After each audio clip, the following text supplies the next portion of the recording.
Président, pour commencer, Karim Benzema, Ballon d'Or 2022, tout simplement, à quoi vous pensez en premier?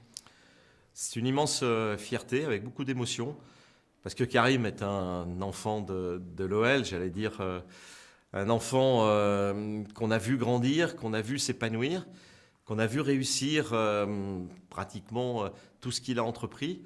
Et puis c'est pour nous qui l'avons non seulement embauché, puisque les premiers contrats ont été signés avec nous, une fierté, mais une fierté empreinte de tout ce qui va avec l'exemplarité, parce qu'avoir un jeune comme Karim, qui dans toute sa carrière ne fait que deux clubs, l'Olympique Lyonnais et le Real Madrid. Real Madrid qu'il a choisi, parce que je me souviens encore de Karim me disant, président Prez, s'il y a plusieurs propositions, c'est vraiment au Real Madrid que j'aimerais aller. C'est donc c'est une belle histoire, c'est une histoire d'un jeune issu de l'immigration qui réussit formidablement en France, franco-algérien, et qui, au-delà de sa vie de footballeur, réussit une vie d'homme qui est exemplaire pour tous les jeunes qui sont admiratifs de ce qu'il a fait, mais aussi qui ont envie de lui ressembler. Qu'est-ce qui vous marque le plus chez Karim Benzema? Chez Karim, c'est cette jeunesse incroyable, avec un talent pratiquement inné. Dès ses 17 ans, on signe le contrat de professionnel la veille. Le lendemain, il joue contre Metz, il marque. Je me souviens de ce jeune qui était particulièrement jeune. Et puis, cette relation par la suite qui est toujours restée constante.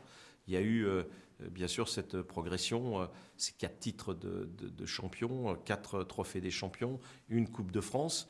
Et puis, le Real Madrid, avec, je ne sais plus, ces 800 et quelques matchs qui sont incroyables.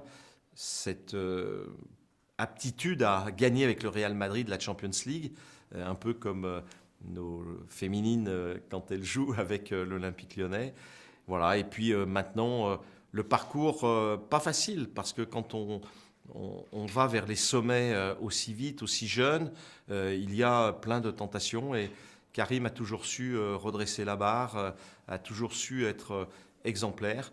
Et quand on est dans un beau pays comme la France, le fait de pouvoir réussir d'abord en France et puis dans le plus grand club du monde, c'est quelque chose de tout à fait exemplaire. Et on est fiers pour lui, bien sûr, sa famille, tous ses amis, mais aussi on est fiers pour toutes les générations derrière qui auront envie de lui ressembler. Mais sa carrière n'a pas toujours été un long fleuve tranquille au Real Madrid et en équipe de France. Est-ce que vous avez déjà douté qu'il puisse en arriver là? Non, moi j'ai toujours imaginé qu'il aurait le destin qu'il est en train d'avoir.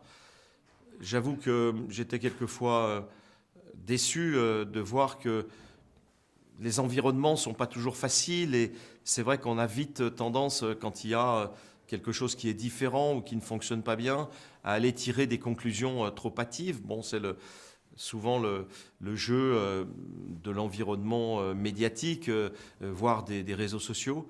Mais moi, non, au fond de moi, j'étais persuadé que Karim reviendrait en équipe de France. J'en ai souvent parlé pour que les choses évoluent positivement. Je me souviens que pendant cette période difficile, j'avais eu au bout du fil, et je les avais même rencontrés, le papa de Karim et puis Karim Jaziri, pour essayer voilà, de faire avancer et leur traduire ma confiance, ma certitude qu'on sortirait de ces péripéties pour aller vers l'accomplissement total, d'une part en tant que footballeur, mais aussi en tant que jeune homme. Comment qualifieriez-vous votre relation avec Karim Benzema quand il était encore joueur de l'Olympique Lyonnais et aujourd'hui? Est-ce que ce lien a changé avec le temps?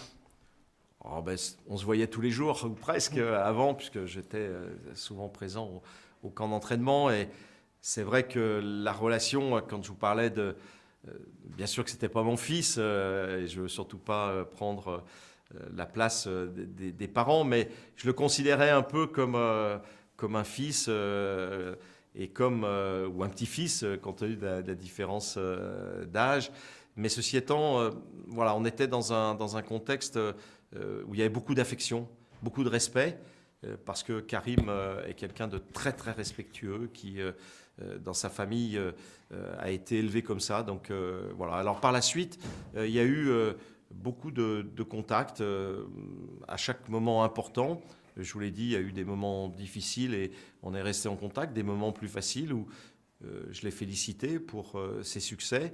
Et la relation, tout en étant plus distendue, parce qu'elle n'était pas permanente, à chaque fois, elle était très, très positive. Bon, je lui ai demandé quelquefois d'intervenir pour l'Olympique Lyonnais ou pour des manifestations associatives. Et à chaque fois, Karim a répondu présent immédiatement. Donc, une relation forte, beaucoup d'affection. Former le meilleur club, le meilleur joueur au monde sur une saison, n'est-ce pas la plus belle récompense pour une académie et son président? C'est l'une des plus belles. La plus belle aurait été qu'on puisse avoir chez les garçons et chez les filles, sortant de la même académie, le Ballon d'Or la même année. C'était quelque chose qui était non seulement envisageable, mais logique et justifié. Mais c'est vrai que bon, chez les garçons, le Ballon d'Or, c'est quelque chose d'encore plus extraordinaire que chez les féminines. Et pour nous, c'est une fierté immense. Je serai bien sûr présent à ses côtés lundi soir, à côté aussi de Florentino Pérez, qui est un grand président que j'apprécie beaucoup et qui a beaucoup fait pour que Karim domine ses interrogations à un moment donné et devienne ce qu'il est devenu. De vos 35 ans de présidence, quelle place à Karim Benzema? Number one.